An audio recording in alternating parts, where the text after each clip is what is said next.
Nas últimas 2 décadas, Hollywood passou por uma metamorfose silenciosa e implacável. Os custos de produção de um blockbuster explodiram, transformando cada filme em um investimento de alto risco, uma aposta que os grandes estúdios não estão mais dispostos a perder. A resposta da indústria a essa pressão financeira foi uma consolidação estratégica, uma retração para terrenos seguros. Franquias, universos compartilhados e propriedades intelectuais pré-existentes deixaram de ser apenas uma parte do negócio para se tornarem o modelo dominante. A espinha dorsal de um sistema que agora prioriza a previsibilidade em detrimento da inovação. O risco criativo torna-se um luxo caro e a margem para o fracasso inexistente. O resultado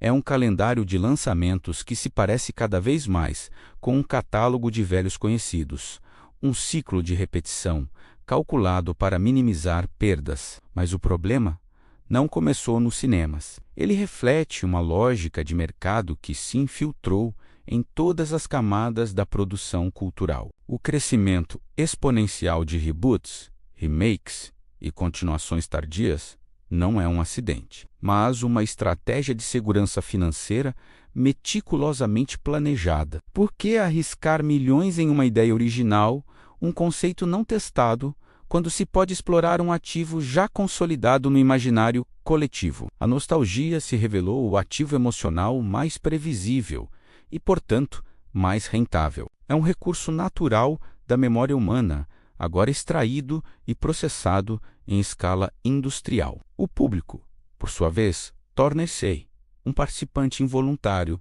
desse ciclo. Somos atraídos por gatilhos de memória afetiva, pela promessa de reencontrar personagens e mundos que nos formaram. A familiaridade vende, porque o familiar é seguro. No entanto, há uma distinção fundamental que se perde nesse processo.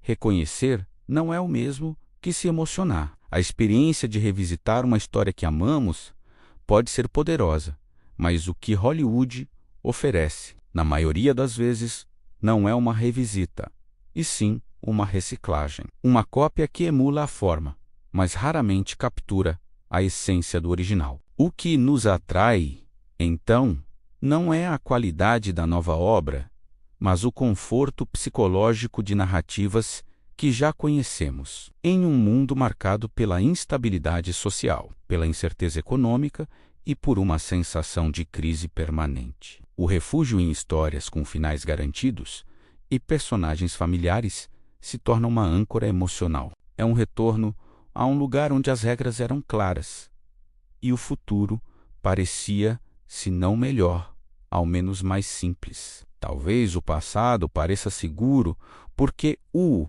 presente assusta. A dificuldade cultural de imaginar futuros desejáveis é um sintoma do nosso tempo. Quando as grandes narrativas de progresso entram em colapso e a ficção especulativa se concentra em distopias cada vez mais sombrias, o passado se transforma no único horizonte utópico disponível. A nostalgia deixa de ser uma escolha estética individual para se tornar uma forma de fuga emocional coletiva. Não é apenas sobre gostar de filmes antigos, é sobre uma sociedade que parece ter perdido a capacidade de se projetar positivamente no amanhã. Essa reciclagem incessante do passado opera como um mecanismo de defesa, uma forma de evitar o confronto com um presente complexo e um futuro incerto. Mas essa fuga tem um custo, uma camada invisível do fenômeno que corrói nossa cultura por dentro.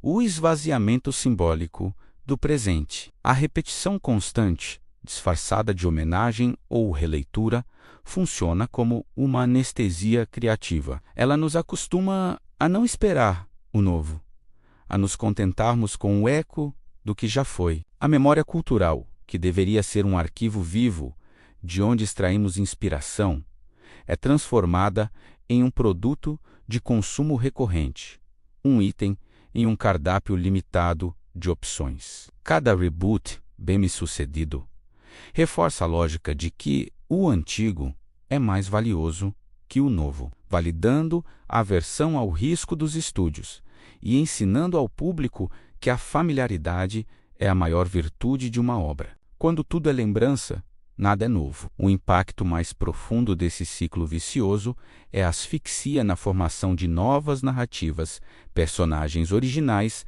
e mitologias contemporâneas. Uma cultura saudável é aquela que dialoga com seu passado, mas produz ativamente os símbolos que definirão o futuro. Estamos, ao contrário, presos em um loop, recontando as mesmas histórias para uma nova geração, sem lhes dar a chance de criar as suas próprias. A tensão entre a inovação e a zona de conforto se resolveu com uma vitória esmagadora da segunda. Hollywood, como espelho e motor da cultura de massa, reflete uma sociedade cansada de imaginar, exausta pelo esforço de conceber algo que ainda não existe. O risco não é apenas a estagnação artística, mas a criação de uma cultura presa em ciclos narrativos que se repetem até a exaustão, perdendo seu significado original a cada iteração. Vivemos em um museu interativo,